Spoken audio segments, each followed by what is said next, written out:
ஆமென். இயேசு கிறிஸ்துவின் இணையற்ற நாமத்தில் வந்த ஒவ்வொருவரையும் வாழ்த்துகிறேன். மற்றும் ஊடகம் வாயிலாக எந்த இடத்திலிருந்து நீங்கள் பார்த்து கொண்டாலும் சரி, தேவன் உங்களோடு பேசுவாராக. ஆமென். இந்த நாளிலும் வேறு இடத்தில் அநேக இடத்தில் நேரத்தை செலவு பண்ணாமல் தேவனுடைய சமூகத்தில் உங்களுடைய நேரத்தை செலவு பண்ண வேண்டும் என்று வந்தவர்களுக்கு தேவனுடைய ஆசீர்வாதம் எப்போதும் உண்டு. ஆமென். காலையில் ஒரு சர்வீஸ் நடக்குது, மாலையில் ஒரு சர்வீஸ், எல்லாம் வேறு வேறு செய்திகள், வேறு வேறு பாட்டுகள் பாடப்படுகிறது. தேவனுடைய பிரசன்னம் புதுப்பித்து கொண்டே இருக்கிறது. ஆமென். ஒரு ஆராதனை அல்ல, 3 ஆராதனைக்கும் வந்தாலும் தேவன் உங்களை ஆசீர்வதிக்க வல்லவராக இருக்கிறார். ஆமென். தேவனுடைய வார்த்தையுடைய வல்லமை ஒருபோதும் குறைந்து போவதில்லை. ஆமென். தேவன் மகிமைப்படுவாராக. நாளிலும் நம் வேத தியானத்திற்கு செல்வோம். தேவனுடைய வார்த்தை நம்மோடு பேச கடவுளாக. சங்கீதம் 120 சங்கீதத்துக்கு நாம் திருப்பிக் கொள்வோம். 120 சங்கீதம் ஒரு நேரம் முழுவதாய் அதை வாசிக்கும்படி கேட்கிறேன், 1 கடைசி வரை. என் நெருக்கத்திலே கர்த்தரை நோக்கி கூப்பிட்டேன், அவர் எனக்கு செவி கொடுத்தார். கர்த்தாவே, பொய் உதடுகளுக்கும் கபட நாவுக்கும் என் ஆத்துமாவை தப்புவியும். கபட நாவே, உனக்கு என்ன கிடைக்கும்? உனக்கு என்ன செய்யப்படும்? பலவானுடைய கூர்மையான அம்புகளும் சூறை செடிகளை எரிக்கும் தழலுமே கிடைக்கும். ஐயோ, நான் மேசேக்கில் சஞ்சரித்தது போதும், கேதாரின் கூடாரங்கள் அண்டையிலே குடியிருந்ததும் போதும். சமாதானத்தை பகைக்கிறவர்களிடத்தில் என் ஆத்துமா குடியிருந்ததும் போதும். நான் சமாதானத்தை நாடுகிறேன், அவர்களோ நான் பேசும்போது யுத்தத்துக்கு எத்தனைப்படுகிறார்கள். ஆமென். Praise the Lord. இந்த வார்த்தை சங்கீதக்காரன் எழுதுகிறான். சங்கீதக்காரன் இது தாவீதால் எழுதப்பட்டதல்ல, இது சாங்ஸ் ஆஃப் அசென்ஸ் என்று சொல்வார்கள்.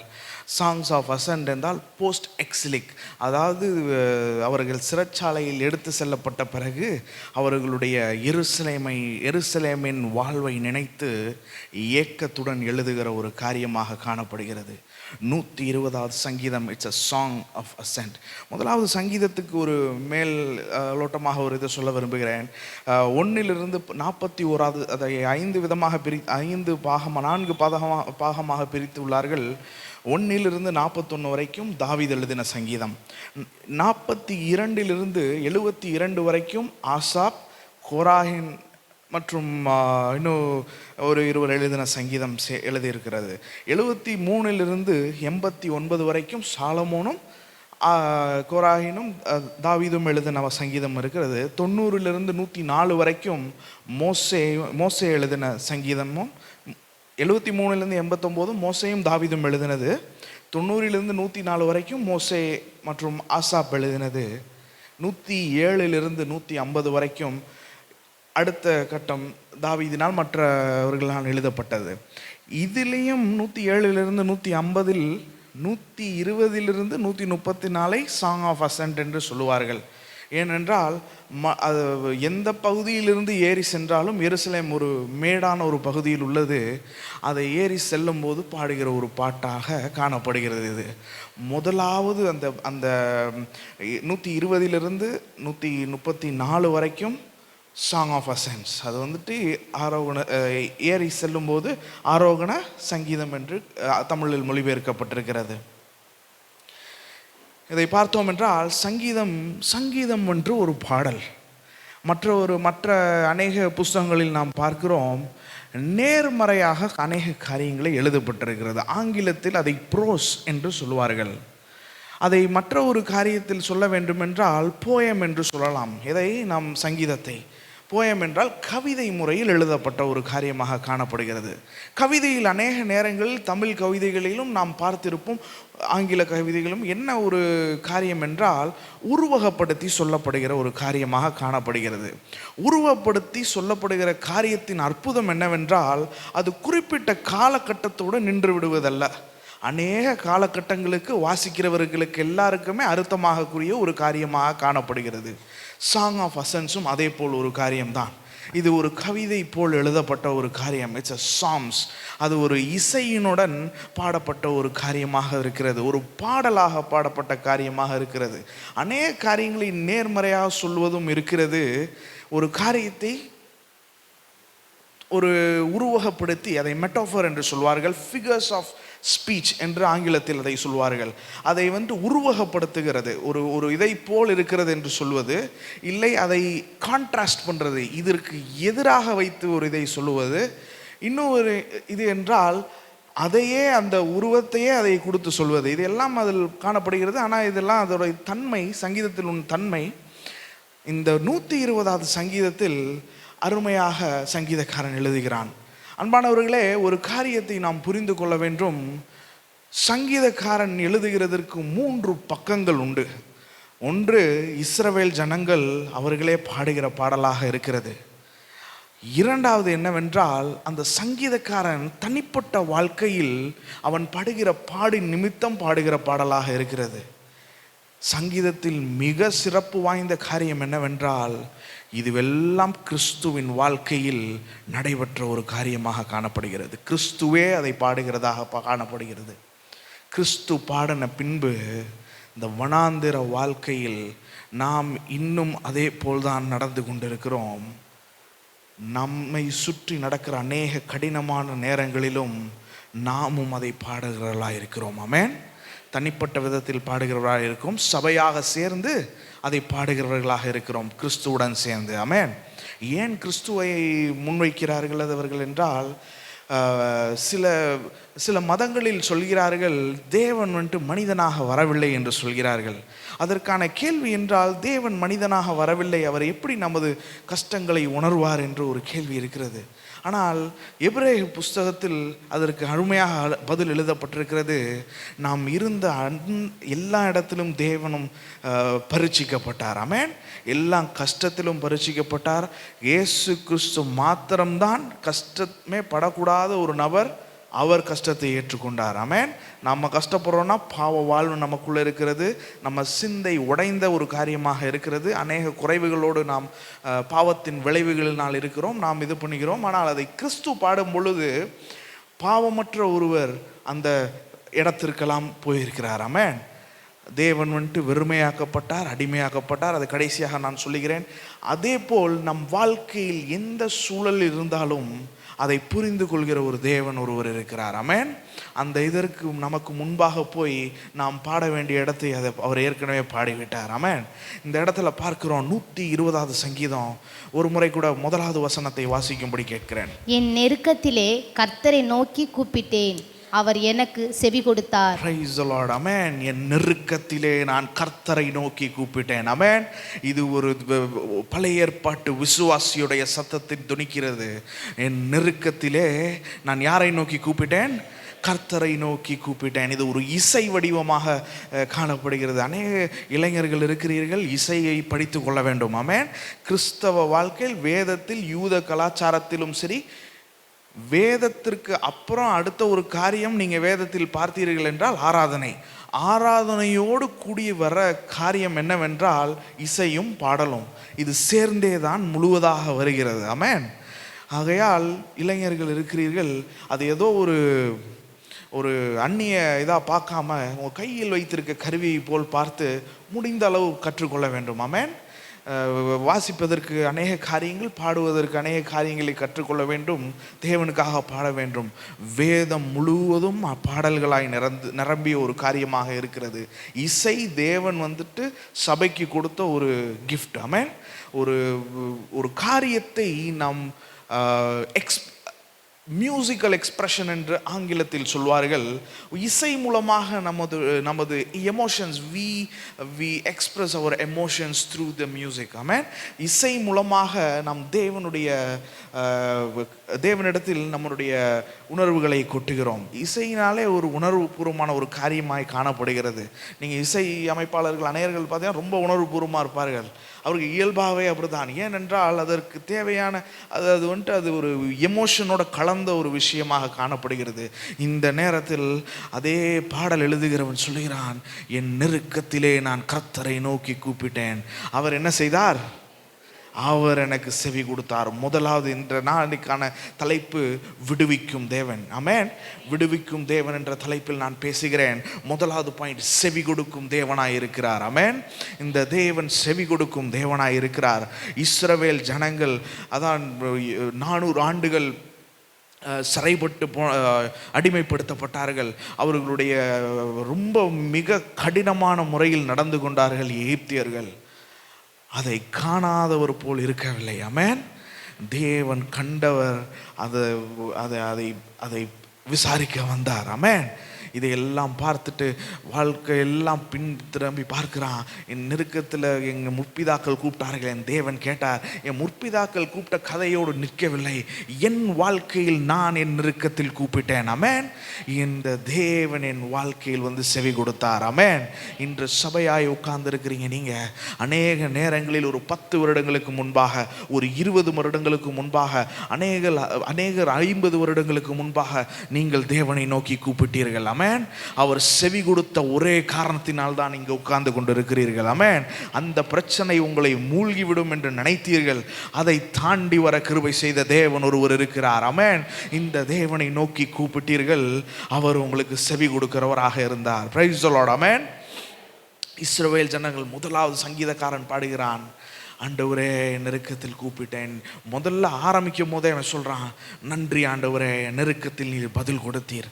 இதே இஸ்ரவேல் ஜனங்கள் ஒரு தேசமாக சொல்கிறார்கள். இதே இஸ்ரவேல் ஜனங்கள் ஒரு தேசமாக சொல்கிறார்கள், எங்களுடைய நெருக்கத்திலே நாங்கள் கூப்பிட்டோம். இஸ்ரவேல் ஜனங்களுக்கு சுற்றிலும் நெருக்கம் இருந்தது. அவர்களை அந்த நாள் முதல் இந்த நாள் வரை அவர்களை சுற்றி நெருக்கம் இருந்து கொண்டே இருக்கிறது. நீங்கள் பார்க்கலாம், ஏதோமியர்கள் இருந்தார்கள், பெலிஸ்தியர்கள் இருந்தார்கள், மீண்டும் மீண்டும் அவர்களை துன்பப்படுத்தி கொண்டே இருந்தார்கள். அவர்களை தேவன் சிருஷ்டிக்கும் பொழுது சிறுமைப்பட்ட சூழலில் அவர்களை மேற்கொண்டு அவர்களை இவர்கள் பட்சித்தார்கள். ஆனால் இதற்கு எல்லாவற்றையும் ஓவர்சீயிங் எவ்ரிதிங், சப்ரஸிங் எவ்ரிதிங், இது எல்லாவற்றையும் கடந்து நெருக்கத்திலிருந்து கூப்பிடுகிறவர்களுக்கு செவி கொடுக்கிற தேவனாக இருக்கிறார். ஆமென். இந்த நாளிலும் இங்கு உட்கார்ந்து கொண்டு இருக்கிறீர்கள். அநேகர் இந்த காணொளி வழியாய் கேட்டுக்கொண்டு இருக்கிறீர்கள். உங்கள் நெருக்கத்தில் கூப்பிட வேண்டியது யார் என்றால் எகிப்திய குதிரை படை அல்ல, இந்த உலகத்தில் மிக சிறந்த ஞானிகளை அல்ல, இந்த மனிதர்களை நம்பி அல்ல. ஆமென். நீங்கள் நெருக்கம் உங்களை நேரிடும் பொழுது உங்கள் கண்களை மூடி எல்லாம் வல்ல இறைவன் சகலத்தையும் கைகளில் வைத்து கொண்டிருக்கிறவர், உங்களை உள்ளம் கையில் வரைந்தவரை நோக்கி கூப்பிட வேண்டும். ஆமென். நீங்கள் சங்கீதக்காரனோடு சேர்ந்து சொல்ல முடியும், ஆண்டவரே எங்கள் நெருக்கத்தில் இருந்து நாங்கள் கூப்பிட்டோம், நீர் எங்களுக்கு செவி கொடுத்தீர் ஆண்டவரே என்று. ஆமென். Praise the Lord. தேவன் மகிமைப்படுவாராக. அன்பானவர்களே, வாசிக்க வேணாம், நேரம் கருதி நான் கடந்து செல்லலாம் என்று விரும்புகிறேன். பவுலும் சீலாவும் ஊழியத்திற்காக சென்று கொண்டிருக்கிறார்கள். ஒரு இடத்தில் செல்லும் பொழுது ஒரு பெண்ணை வைத்து சூனிய காரியங்கள்லாம் செய்து, மந்திர விஷயங்கள்லாம் செய்து அவளை லாபத்திற்காக அநேகர் பயன்படுத்தி கொண்டிருந்தார்கள். அநேக இந்த பிளாக் மேஜிக் என்றெல்லாம் சொல்வார்கள் அல்லவா, அதையெல்லாம் செய்து இது பண்ணி கொண்டிருந்தார்கள். அவள் வந்துட்டு ஒரு அசுத்த ஆவியினால் பிடிக்கப்பட்டவளாகவும் அடிமைப்படுத்தப்பட்டவளாகவும் இருந்தாள். பவுல் போய் ஊழியம் செய்யும் போதெல்லாம் அநேக நேரங்களில் வந்து குறுக்கிடவும் செய்தால், ஒரு நேரத்தில் பவுல் சொன்னார், இயேசு நாமத்தில் போனோடனே எல்லாம் she was delivered, அவர் விடுதலை பெற்றாள். அவர் விடுதலை பெற்றவுடன் இதை கேள்விப்பட்டவர்கள், அவளுக்கு மேலே உள்ளவர்கள் கோபம் அடைந்தார்கள், இவளால் லாபம் அடைந்தவர்கள். கடைசியில் என்ன பண்ணாங்க என்றால், பவுலையும் சீலாவையும் சிறையில் போட்டு விட்டார்கள். சிறைச்சாலையில் என்ன நடந்தது என்று நாம் பார்க்கிறோம். வாசிக்கும்படி கேட்கிறேன். 16:25 வாசிக்கும்படி கேட்கிறேன். அப்போஸ்தலர் நடவடிக்கைகள் 16:25. நடுராத்திரியிலே பவுலும் சீலாவும் ஜெபம் பண்ணி தேவனை துதித்து பாடினார்கள். Praise the Lord. Amen. நடுராத்திரியிலே எதுல இருக்காங்க? சிறைச்சாலையில் இருக்கிறார்கள். ஆமென். இக்கட்டான சூழலில் என்ன செய்தார்கள் என்று எழுதியிருக்குது? ஜெபம் பண்ணி தேவனை துதித்தார்கள். ஆமென். துதி என்பது பாடல். ஆமென். துதி என்பது சங்கீதத்தை வாசிப்பது. துதி என்பது வாழ்க்கையில் நாம் சும்மா பாடலை பாற்று இசைக்காக தலையை ஆட்டுவதல்ல. நாம் அதை உணர்ந்து, தேவனே எங்களை நீர் விடுவித்தீரே நன்றி என்று சொல்வதாக காணுகிறோம். ஆமென். இந்த இடத்துல பார்க்கிறோம், அந்த விடுதலை பெற்றா உள்ள இவர்கள் துதிக்கிறார்கள். அந்த இடத்தில் தேவனே இறங்கி வருகிறார். ஆமென். சிறைச்சாலையின் கதவுகள் அடைத்து உடைந்தது. அதிர்னது அந்த பூமி. அதிர்ன உடனே இவங்க எந்திரிச்சு ஓடி இருக்கலாம், ஓடவில்லை. ஏன் ஓடவில்லை? பவுல் ஒரு இடத்துல சொல்றான், நான் என் வாழ்க்கை என் இஷ்டத்துக்காக நான் வாழவில்லை. ஆமென். தேவனுடைய சித்தத்தை செய்யறதுக்காக வாழ்கிறேன். அதை பார்த்த அந்த சிறைச்சாலை அந்த காவலன் தன்னைத்தான் செத்து விடலாம் என்று நினைத்தான். ஏன்னால் இவர் ஓடிவிட்டார்களோ என்று. ஆனால் பவுல் சொல்கிறான், நான் எதுவும் செய்ததை, நாங்கள் இங்கே தான் இருக்கிறோம். ஏன் அப்படி சொன்னான்னா, சிறைச்சாலையில் உள்ளவர்கள் ஓடிவிட்டால் அங்கே உள்ள பொறுப்பாளியை தான் அடுத்து தண்டிப்பார்கள். ஏனென்றால் நீனும் அவனும் எதுவும் பின்னால் உறவு இருக்குதா என்று சொல்லி உனக்கு காசு கொடுத்தாலும் அந்த மாதிரி கிரேக்க இதில். ஆகையால் அவன் உயிரை எடுக்க சென்றவனை நிறுத்தி அவனுக்கு கிறிஸ்து இயேசுவை அறிவித்தார்கள். ஆமென். கிறிஸ்து இயேசுவை அறிவித்த பின்பு வீட்டில் போய் நான் அந்த இதை வாசிக்கும்படி கேட்கிறேன். 16:34 40 வரைக்கும் வாசிங்க. அவர்கள் குடும்பமாய் ரட்சிக்கப்பட்டார்கள். ஆமென். பிலிப்பை பட்டணத்தில் அவர்கள் குடும்பமாய் ரட்சிக்கப்பட்டு மிக மகிழ்ச்சி அடைந்தார்கள். ஆமென். இதுதான் எழுதப்பட்டிருக்கிறது. நெருக்கத்தில் அவர்களுடைய குமாரர்கள் மற்றும் குமாரத்திகள் கூப்பிடும் பொழுது இந்த தேவன் இறங்கி வருகிறார். அவர் இறங்கி வந்ததோடு போவதில்லை, அவர்களை பயன்படுத்துகிறார். அவருக்கு ஆசீர்வாதமான பாத்திரமாய் மாற்றுகிறார் அந்த உலகத்திற்கு. ஆமென். எதற்காக மாற்றுகிறார்? தேவனுடைய மகிமைக்காக அதை செய்கிறார். ஆமென். என் நெருக்கத்திலே நான் என் கர்த்தரை நோக்கி கூப்பிட்டேன், அவர் எனக்கு செவி கொடுத்தார். இங்கே எத்தனை பேர் உங்களுக்குள்ள சொல்ல முடியும், நான் நெருக்கத்திலே ஒரு நாள் கூப்பிட்டேன், ஆண்டவரே நன்றி. எங்கள் எதிர்காலத்தில் நெருக்கம் வரலாம் ஆண்டவரே, அதையும் உம்மை நம்பிதான் இருக்கிறோம். இந்த வனாந்தர வாழ்க்கை, நாங்கள் தனித்தும் விடாய்த்தும் இருக்கிற சூழலில் ஆண்டவரே நீரே எங்கள் கரங்களை பிடித்து தூக்கி எழுப்புவராக இருக்கிறீர். ஆமென். இந்த தேவன் பெரியவராக இருக்கிறார். எங்கள் நெருக்கத்தில் கூப்பிடுகிற நேரத்தில் செவி கொடுக்கிறவராக இருக்கிறார். அடுத்த காரியம் பார்க்கிறோம். அடுத்த காரியத்தில் சொல்லப்படுகிறது. 2-3 வசனங்களை வாசிக்கும்படி கேட்கிறேன். கர்த்தாவே, பொய் உதடுகளுக்கும் கபட நாவுக்கும் என் ஆத்துமாவை தப்புவியும். கபட நாவே, உனக்கு என்ன கிடைக்கும்? உனக்கு என்ன செய்யப்படும்? Praise the Lord. இந்த சங்கீதத்தில் இது ஒரு முக்கியமான காரியமாக காணப்படுகிறது. கபட நாவை குறித்து சங்கீதக்காரன் எழுதுகிறான். அவனை சுற்றி உள்ளவர்கள் கபட நாவு உள்ளவர்களாய் இருந்தார்கள் என்று எழுதுகிறான். அன்பானவர்களே, கிறிஸ்து இயேசு சொல்லும் பொழுது சொன்னார், இந்த உலகம் தற்காலிகமாக எதிராளியின் கரத்தில் உள்ளது. எதிராளியுடைய பெயர் என்னவென்றால் பொய்யும் பொய்க்கு பிதாவானவனுமாய் இருக்கிறான். அதை இன்னொரு விதத்திலும் வெளிப்படுத்தலில் எழுதப்படுகிறது, he is the accusers of the brethren. சகோதரர்களை குற்றப்படுத்துகிற ஆவியாய் அவன் அலைந்து கொண்டிருக்கிறான். ஆமென். இதை கபட நாவை சுற்றி உள்ளவர்களை சங்கீதக்காரன் பார்க்கிறான். ஆண்டவரே, கபட நாவுக்கு என்ன பண்ணும்?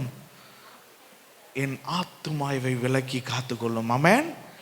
ஆண்டவரே, ஜெபம் செய்கிறான். அவன் பாடலுடன் ஜெபம் செய்கிறான். கபட நாவுக்கு எங்களை விலக்கி காத்துக்கொள்ளும் ஆண்டவரே, கபட நாவுக்கு எங்களை விலக்கி காத்துக்கொள்ளும்.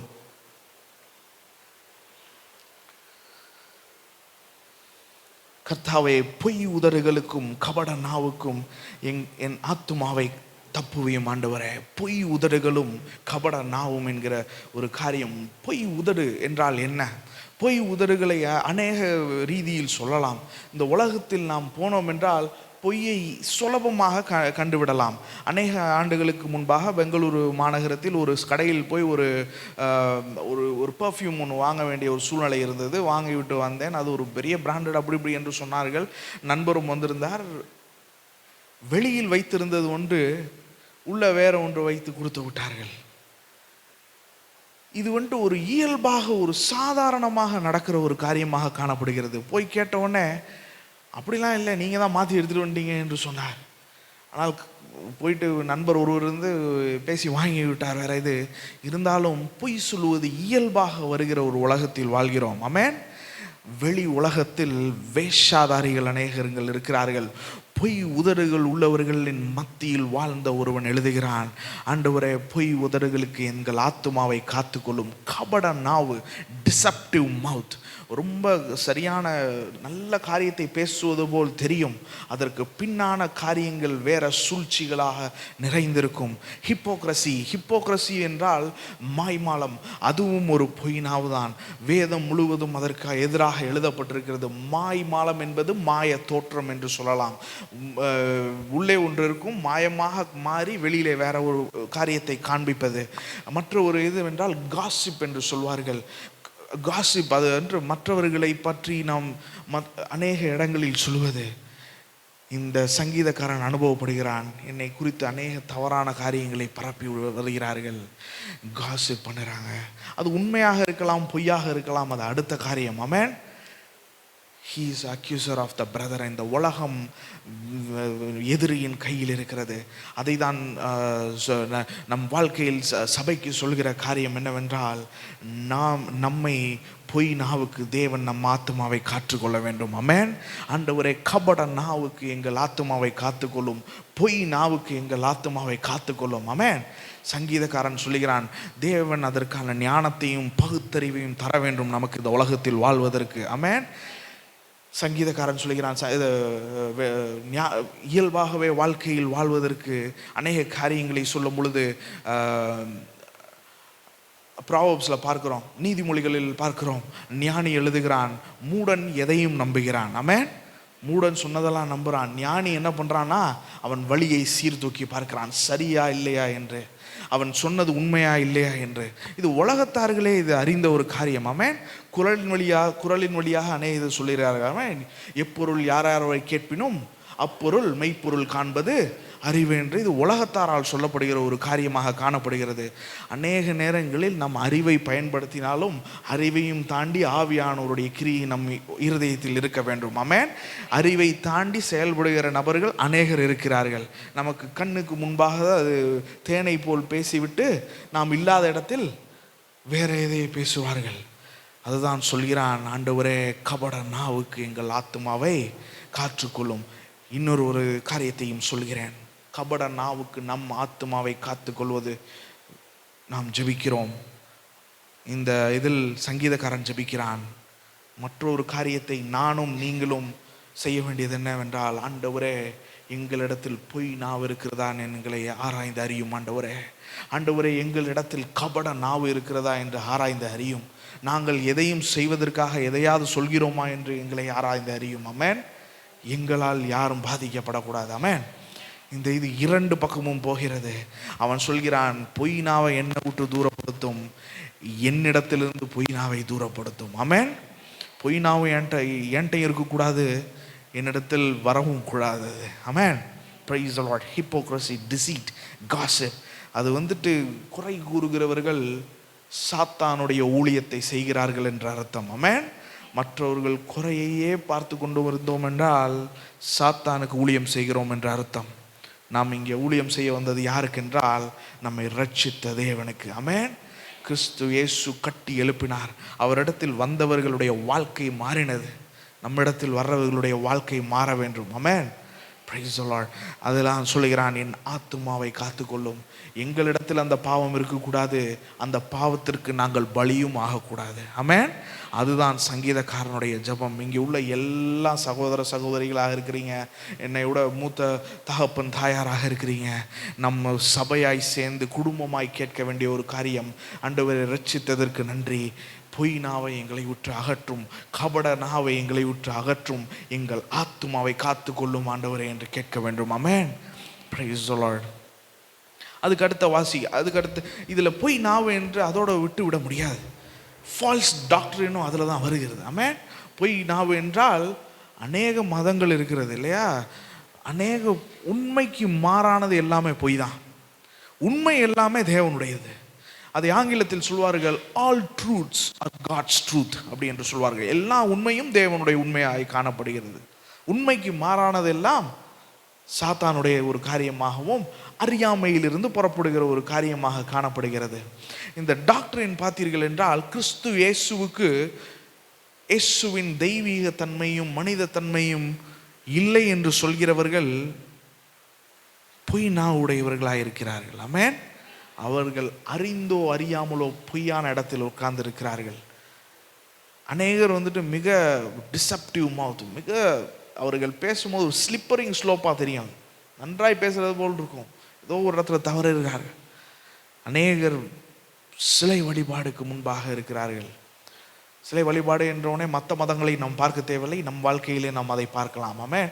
கிறிஸ்தவ இதிலே இருக்கிறது, ஆகையால் மற்ற மதங்களை அதுக்கு அடுத்து யோசிக்கலாம்.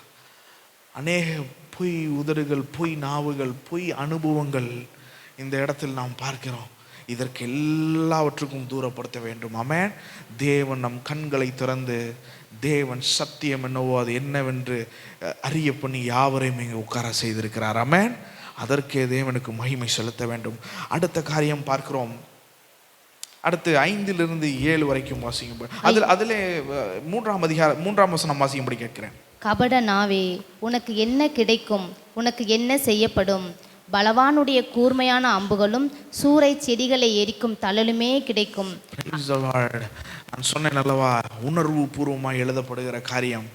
ரொம்ப பாதிக்கப்பட்டு விட்டான். 120வது சங்கீதத்தில் அவன் ஏறும் பொழுது சொல்லுகிறான், கபட நாவே உனக்கு என்ன செய்யப்படும்? பலவானின் கூர்மையான அம்புகள் உன்னை வந்து சேரும். ஆமென். இதற்கு முன்பாக உள்ள சங்கீதத்தில் வாசித்தீர்கள் என்றால் இதை விட கொடூரமாக எழுதப்பட்டதெல்லாம் உண்டு. அதை நாம் வாசிக்கும் பொழுது என்னையா தேவனை பின்பற்றவன் இப்படி எழுதுறான்னு நம்ம யோசித்து விடக்கூடாது. நம் வாழ்க்கையிலே அநேக நேரங்கள், ஏனென்றால் ஒரு இடத்துல குழந்தைகளை தூக்கி செவுத்தில் அடிப்பதையெல்லாம் எழுதி வைத்திருப்பார்கள். அது ஏன் அதை சொல்லுகிறான் என்றால், அவர்களுடைய குழந்தைகளை எடுத்து செவுத்தில் அலைந்தார்கள். அவர்களுக்கு என்ன நடந்ததோ அதே இது நடக்க வேண்டும் என்று நினைப்பது மனித இயல்பாக காணப்படுகிறது இல்லையா? அதை தான் உணர்வுபூர்வமாக எழுதுகிறான். தேவன் நியாயம் தீர்க்கும் பொழுது நீங்கள் செய்த காரியம்லாம் அவங்க திரும்பி வரும் என்று சொல்கிறார்கள். ஆனால் கிறிஸ்து இயேசு வேற ஒரு பிரின்சிபலை நமக்கு சொல்லிவிட்டு போனார். பழி வாங்குதல் யாருடையது? என்னுடையது என்று தேவன் சொல்லிவிட்டார். நம்மளுக்கு என்ன சொல்லி கொடுத்தாரு? ஒரு கன்னத்தில் அறைந்தால் இன்னொரு கன்னத்தில், அது வந்து நம்ம உங்களை யாராவது அரைஞ்சா நீங்கள் கேஸ் போட்டுருணும், அது வேற விஷயம், அது வேற. யாரும் அதுக்கு சபை ஒற்று வருவதில்லை. அது ஆண்டவர் சொல்கிறது, ஞானத்துடன் ஆண்டவர் சொல்கிறார். ஒரு எக்ஸ்ட்ரீமில் போய் சொல்கிறார். அது என்னன்னா, உருவகமாக உங்களுக்கு அநேக காரியங்கள் எதிராகி பண்ணும் பொழுது நீங்கள் வந்துட்டு ஒரு பொறுமையை காமிக்க வேண்டும், கிரைஸ்ட் லைக் லவ்வை காமிக்க வேண்டும் இல்லையா? அதை தான் அடிப்படையாக சொல்கிறார். உங்களுக்கு எதிராக செய்கிறவர்களுக்கு அவருக்கு நீங்கள் எதிராக செய்ய வேணாம், டேக் அ ஹை ரோட். ஆமென். இதை தான் தேவன் சொல்கிறார். நம் சங்கீதத்தில் நாம் இப்படி எழுத தேவையில்லை. இது கிறிஸ்துவுக்கு முன்பாக எழுதப்பட்டது, 500-600 ஆண்டுகளுக்கு முன்பாக. ஆகையால் அவர்கள் அப்படி எழுதி வைத்திருக்கிறார்கள். நமக்கும் அப்படி தோணலாம், சங்கீதக்காரன் நினைத்தது போல் தோணலாம். தேவனிடத்தில் ஜெபிக்கும் போது உங்களுக்கு தோணுறதையே நீங்கள் போய் ஜெபிக்கலாம். ஆண்டவரே, அவனுடைய மண்டையை உடையும் ஆண்டவரேன்னு கூட சொல்லலாம். ஆண்டவர் உங்களை தவறாக எடுக்க மாட்டார். ஆனால் ஜெபம் பண்ணி விட்டு வரும் பொழுது உங்கள் இருதயத்தை மாற்றுகிற தேவனாய் இருக்கிறார். ஆமென். ஜெபம் பண்ணுவது ஏன் என்றால் நாம் தேவனை போல் மாறுகிறோம். ஆமென். இயேசு கிறிஸ்துவுடைய அன்பை போல் நாம் அது ஜபித்துட்டு வரும் பொழுது மன்னிப்பதற்கான இருதயத்தை கொடுக்கிற தேவன். ஆமென். நாம் கிறிஸ்துவ நான் வேதத்திலிருந்து சொல்ல முடியும். ஆனால் நமக்கு அண்மையில் நடந்த ஒரிசா மாநிலத்தில் மிஷனரியாக வந்த ஆஸ்திரேலியா மிஷனரி 3 ஒரு தகப்பனையும் 2 சிறுவர்களையும் கொன்ற காரியத்தை பார்த்தோம்.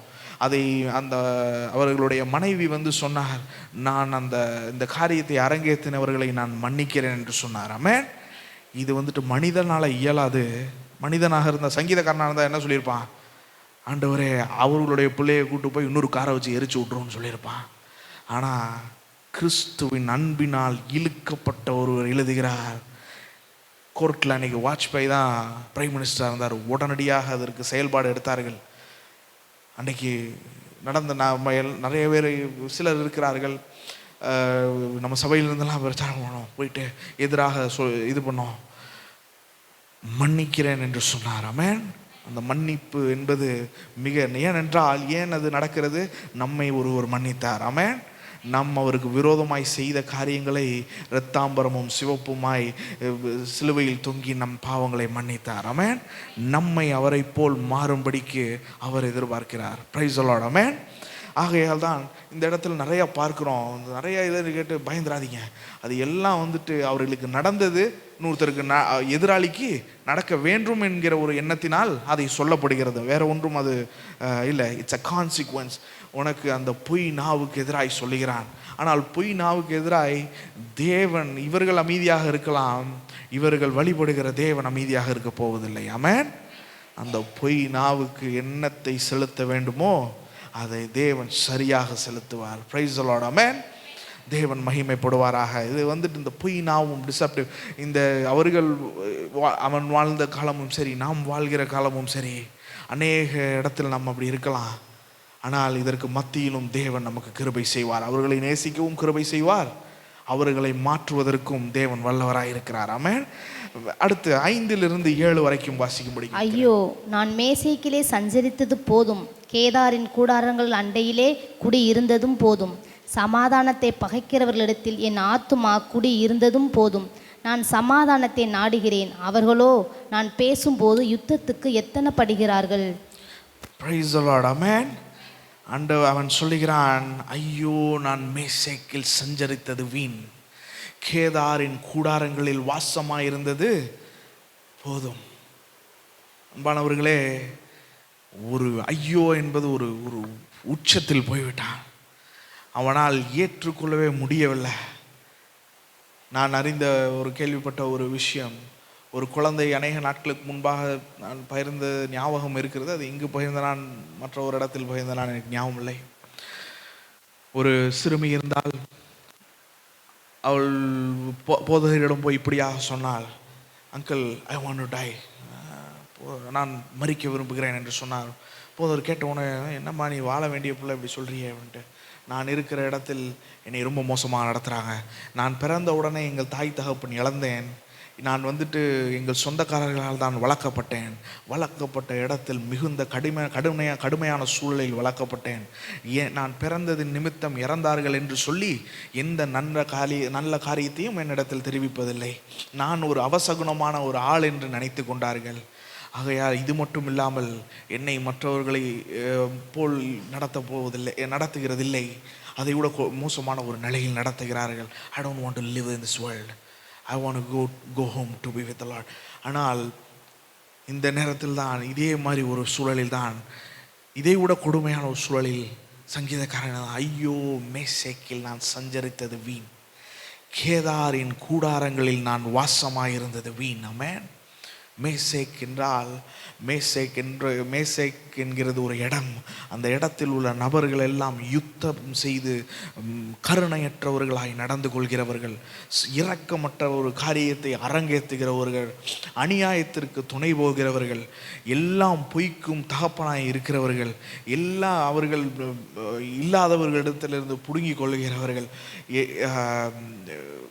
தகப்பன் இல்லாதவர்களுக்கு தாய் இல்லாதவர்களுக்கு தாயாகவும் தகப்பனாகவும் இருக்க வேண்டும் என்று வேதம் சொல்கிறது.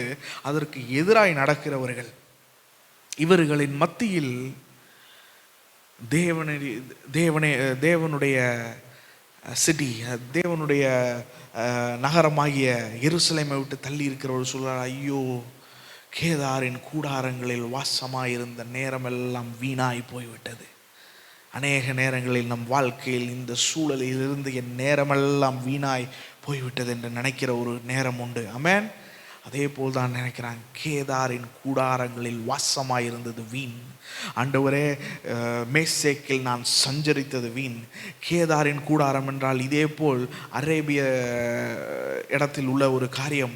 அவர்களும் இவர்களை போலவே ஒரு நபர்களாய் காணப்பட்டார்கள். தேவ ஜனத்திற்கு எதிரானவர்களாகவே காணப்பட்டார்கள். அதையும் பார்த்து எழுதுகிறான், மேசேக்கில் சஞ்சரித்தது வீண், கேதாரின் கூடாரங்களில் நான் வாசமாயிருந்தது ஆண்டவரே போதும் என்று எழுதுகிறான். ஆமென். இது அழுகையின் உச்சத்தின் இருந்து எழுதுகிறான் இந்த காரியத்தை.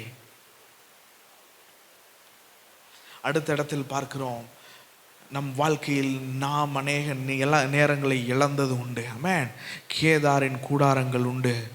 மேசேக்கில் ப்ராவர்ப்ஸ் நீதிமொழிகளில் எழுதுகிறான், ஒரு பெரிய விருந்தில் சண்டையோடுக்குரிய விருந்தில் இருக்கிறத பார்க்கலாம் ஒரு சமாதானமான வீட்டில் இருக்க வேண்டும். ஆமென். அநேக நேரம் கேதாரின் கூடாரமாய் வீடு மாறிவிடுகிறது. அநேக நேரங்களில் மேசேக்கில் சஞ்சரிப்பது போல் நம் வேலை ஸ்தலம் ஆகிவிடுகிறது. அநேக நேரம் ஆண்டவரே எல்லாம் போதும் என்று சொல்லி இந்த உலகத்திலிருந்து அழ வேண்டிய ஒரு சூழலுக்கு தள்ளப்படுகிறோம். ஆமென். அன்று இஸ்ரவேல் ஜனங்கள் போனார்கள், சங்கீதக்காரன் போனான், இன்று சபை போய் கொண்டிருக்கிறது. ஆமென். சபைக்கு விரோதமாய் அநேகர் எழும்புகிறார்கள். கேதாரின் கூடாரங்களின் மத்தியில் வாசமாய் இருந்து கொண்டிருக்கிறோம். மேசேக்கில் சஞ்சரித்து கொண்டிருக்கிறோம். ஆமென். பிலீவர்ஸாக இருக்கிற நம்ம, விசுவாசிகளாக இருக்கிற நம்ம அநேக நேரங்களில் அந்த இடத்தில் காணப்படுகிறோம். இது எல்லாம் வீணா போய்விட்டது என்று நினைக்கக்கூடாது. ஆமென். அடுத்த இதில் எழுதுறான், வாசிக்கும்படி கேட்கிறேன் அடுத்த வசனத்தை. சமாதானத்தை பகைக்கிறவர்களிடத்தில் என் ஆத்துமா குடியிருந்ததும் போதும். சமாதானத்தை பகைக்கிறவர்களிடத்தில் என் ஆத்துமா குடியிருந்தது போதும் ஆண்டவரே என்று எழுதுகிறான். ஆமென். இவர்கள் கேதாரின் கூடாரமும் சரி, மேசேக்கில் சஞ்சரிப்பதும் சரி, சமாதானத்தை விரும்புகிறவர்கள் அல்ல. அவர்கள் சமாதானத்தை விரும்புகிறவர்களாய் இல்லாமல் போய்விட்டார்கள். ஏனென்றால் இந்த உலகத்தில் சமாதானம் இல்லை. ஆமென். இந்த உலகத்தில் சமாதானத்தை போல் தோற்றமளிக்கிற காரியம் உள்ளது, சமாதானத்தை போல் பொய்யான காரியங்கள் உள்ளது. ஆமென். இந்த காலையில் தான் சொன்னேன், பொய்யும் உண்மையும் ஒரு ஸ்விம்மிங் பூலில் போயிட்டு ஒரு போட்டி வச்சாங்க. பொய் வந்துட்டு உண்மையை பார்த்து சொல்லிச்சு, நான் போட்டிக்கு போவோம், நம்ம இதிலேருந்து அந்த சைடு யார் கடந்து போகிறா என்று. எல்லாம் ஆடைகளையும் கழட்டி வைத்துட்டு உண்மை குதித்து விட்டது. பொய் அந்த ஆடைகள் எல்லாம் போட்டுட்டு இந்த ஸ்விம்மிங் பூலுக்கு போகாமல் நேராக ஊருக்குள்ளே போயிடுச்சு. ஊருக்குள்ளே உண்மையை போல் தோற்றத்தை அளித்து பொய் உள்ளே போய்விட்டது. போனவுடன் உண்மைக்கு ஆடை இல்லை, உண்மை இருந்தபடியே போய்விட்டது உலகத்துக்குள். இதை பார்த்த நபர்கள் பொய்யை பார்த்து உண்மை என்று நம்பிவிட்டார்கள். உண்மையை பார்த்த உடனே அவர்களால் ஏற்றுக்கொள்ள முடியவில்லை, கடினமாக இருந்தது. இது ஒரு சிறிய கதை, ஆனால் இதில் அநேக காரியங்கள் உள்ளது. இந்த நாளில் நான் காலையில் சொன்னேன், ஒரு ஒரு ஒரு ஒரு மதுபான கடையில் எழுதி வைத்திருக்கிறார்கள், your happiness starts from here. Amen. அது வந்துட்டு உங்கள் கேதாரின் கூடாரங்களுக்குள் உங்களை தள்ளிவிடும். ஆமென். மதுபானத்தினால் இழந்த இழப்புகள் அநேகங்கள். ஆமென். ஆகையால் கேதாரின் கூடாரத்தை நாம் சிருஷ்டித்துக்க கூடாது. அது ஒரு பொய் என்பதை தேவன் நமக்கு கண்களுக்கு தெரியப்படுத்துவாராக. ஆமென். அதுதான் எழுதியிருக்கா, your happiness does not start from the wine shop. Amen. Your happiness start from Christ. Amen. சபையிலிருந்து ஆரம்பிக்குது என்று கூட நான் சொல்ல மாட்டேன். உங்களுடைய சந்தோஷம் சபையிலிருந்து கூட ஆரம்பிக்க வேண்டாம், கிறிஸ்துவிலிருந்து ஆரம்பிக்க வேண்டும். ஆமென். உங்களுடைய கண்கள் சபையின் மீது அல்ல, சபையின் போதகர் மீது அல்ல, சபையின் தலைவர்கள் மீதோ யார் மீதும் அல்ல, உங்களுடைய கண்கள் கிறிஸ்துவின் மீது இருக்க வேண்டும். ஆமென். அவர்தான் ஒரே உண்மையாக இருக்கிறார். Your happiness does not start from a wine shop, your happiness starts from Christ. ஆமென். வைன் ஷாப்பில் ஆரம்பிச்சதுன்னா அது கேதாரின் கூடாரமாய் மாறிவிடும், மேசேக்கில் சஞ்சரிக்கிற ஒரு சூழலாகிவிடும். அநேக இடங்கள் மாற வேண்டும். ஆமென். பீப்புள் ஹூ ஹேட் பீஸ், சமாதானத்தை விரும்பாதவர்கள் மத்தியில் வாசம் செய்கிறான். அதை ஒரு மிகுந்த கவலையுடன் எழுதுகிறான். ஆண்டவரே, சமாதானத்தை, Lord I am tired of living with the people who hate peace. தேவனே, நான் சோர்வடைந்து விட்டேன். ஆண்டவரே, சமாதானத்தை வெறுக்கிறார்கள், எனக்கு நிம்மதி வேண்டும் என்று தேடுகிறேன், பட்டயத்தை காட்டுகிறார்கள். என் வாழ்க்கையில் எல்லாமே யுத்த களமாக நின்று கொண்டிருக்கிறது. இந்த நேரத்தில் அவன் எல்லாவற்றையும் தேவனிடத்தில் சொல்லுகிறான். கடைசி வசனத்தை வாசிக்கும்படி கேட்கிறேன். நான் சமாதானத்தை நாடுகிறேன், அவர்களோ நான் பேசும்போது யுத்தத்துக்கு எத்தனைப்படுகிறார்கள். நானோ சமாதானத்துக்காக இருக்கிறேன். ஆமென். நீங்கள் எத்தனை பேர் இருந்து கையெடுத்து சொல்ல முடியும், நான் சமாதானத்துக்கு இருக்கிறேன் என்று? நீங்கள் கிறிஸ்துவர்களாக இருக்கிறவர்கள் சமாதானம் உண்டு பண்ணுகிறவர்களாக இருக்கணும். ஆமென். கிறிஸ்து இயேசு சொன்னார், சமாதானம் பண்ணுகிறவர்கள் பாக்கியவான்கள் என்று சொன்னார். ஒவ்வொருவருக்கு உங்களுக்குள்ளே நீங்கள் வந்துட்டு சமாதானமாக இருங்கள் என்று சொன்னார்.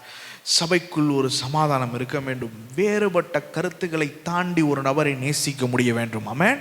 நமக்கு எதிரான ஒரு கருத்தை சொல்லிவிட்டார் என்றால் அவரை தவறாக பேசிவிடக்கூடாது. எதிரான கருத்தை சொன்னால் அவர் கருத்திற்கு நம்ம வேறுபடலாம். அந்த நபரை நேசிக்க வேண்டியது நம்ம கடமையாக இருக்கிறது. ஆமென்.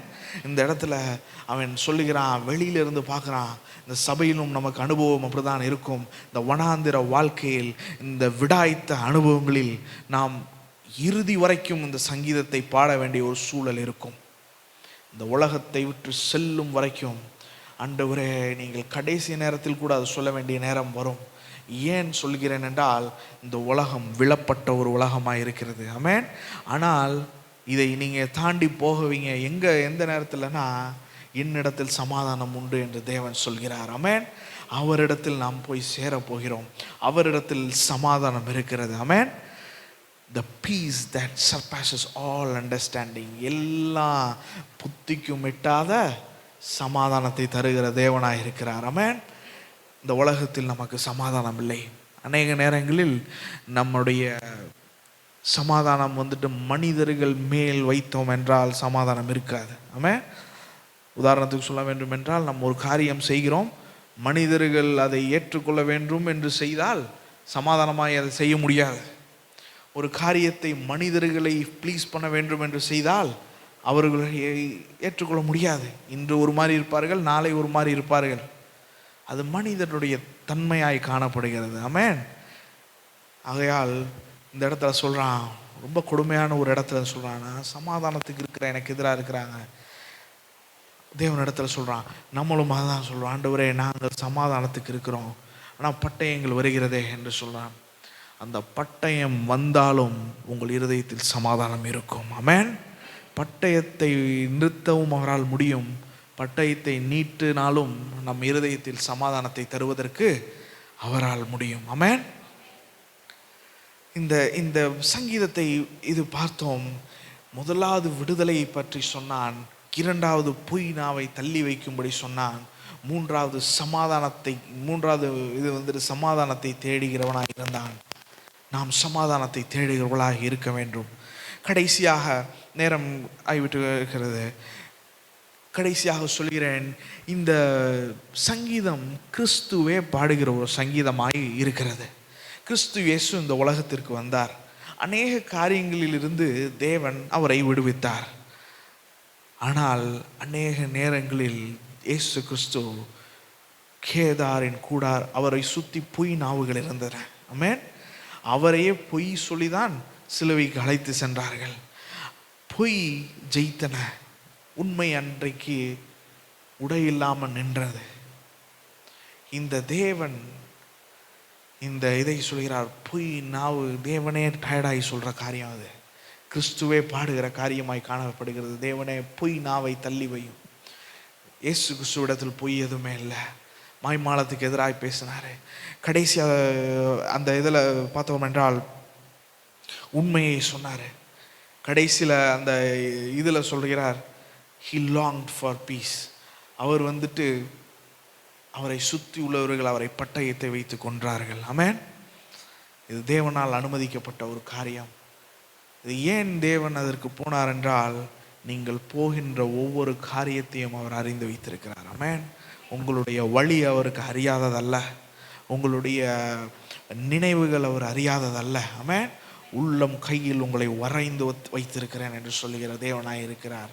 இந்த தேவன் எல்லா கஷ்டத்துக்கும் போனார், மரித்தார், மூன்றாம் நாள் உயிர்த்தார். உயிர்த்தெழுந்த தேவனை ஏற்றுக்கொள்கிற ஒவ்வொருவருக்கும் நித்திய வாழ்வை தருகிறார். ஆமென்.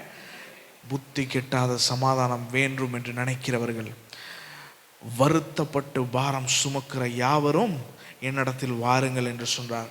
இந்த காணொளியை பார்த்து கொண்டு இருக்கிற யாராக இருந்தாலும் சரி, தேவன் சொல்கிற வார்த்தை, இந்த அரங்கத்தில் உட்கார்ந்திருக்கிற கிறிஸ்துவை ஏற்றுக்கொள்ளவில்லை என்றால் இதுவே இரட்சணை நாளாக இருக்க வேண்டும். ஆமென். உங்களுக்காக மரித்த தேவன் உங்களுக்காக உயிர்த்தார். மூன்றாம் நாள் உங்களை தேவன் ரட்சிக்க வேண்டும் என்று விரும்புகிறார். ஆமென். உங்கள் வாழ்க்கையை கொடுப்பதற்கு இதுதான் நேரமாய் காணப்படுகிறது. இந்த வசனம் சபைக்கு என்ன பேசுகிறார் என்றால், we need to turn to God. நம் தேவனிடத்தில் தான் எந்த காரியமாக இருந்தாலும் சொல்ல வேண்டும். நம்முடைய உணர்வுகளை உதாரணத்துக்கு சொல்ல வேண்டுமா, நான் அநேகமாக உணர்வுபூர்வமாக எதையும் அணுகக்கூடாது என்று நான் நினைக்கிறவன். பொதுவாகவே நான் எல்லாவற்றையும் ஒரு காரியம் இருந்தால் உணர்வுகளை ஓரமாக வைத்துவிட்டு தான் பார்க்க வேண்டும் என்று நான் நினைப்பேன்.